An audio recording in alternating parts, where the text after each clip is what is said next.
All right, 7th grade. This is the first time straight recording from the new computer. So here's hoping that it works as well as the old one. Coming to chapter 18, Jonas and the Giver have a discussion. The previous receiver in training, and that dominates the whole chapter. The previous receiver in training was released, which is why Jonas and the Giver now cannot request release. Jonas asks about her and discovers her name was Rosemary. And this question seems difficult for the Giver.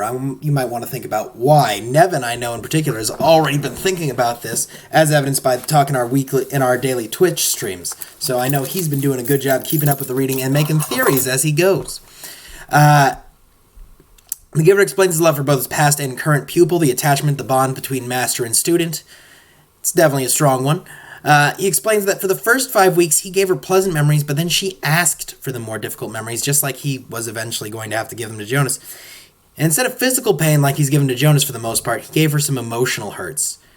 But after one particularly difficult day, she stood up, kissed the Giver on the cheek, and went to ask for release. It was not against her rules. There was no reason anyone needed to worry about receiver in training asking for release because it had never happened before. The memories then flooded the community briefly, and even though they're mostly good ones, it was way too difficult for them to deal with. The Giver wasn't able to help them because he was processing his own anger and resentment about what had gone on. And Jonas wonders what would happen if he was lost, because he's got a lot more experience than Rosemary did. He's got a lot more memories. And the Giver explains that memories are forever. They don't go away. Again, this is a sort of sci-fi, supernatural aspect to the story.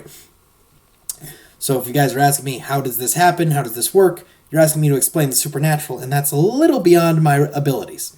The Giver says he supposes he'd have to help the whole community cope with the memories, just like he's had to help Jonas cope with the memories. And he says he'll have to think about that some more. This is an interesting thing to ponder. So I want you to take some predictions. Why is the Giver pondering this question about what would happen if Jonas were to have an accident and be lost?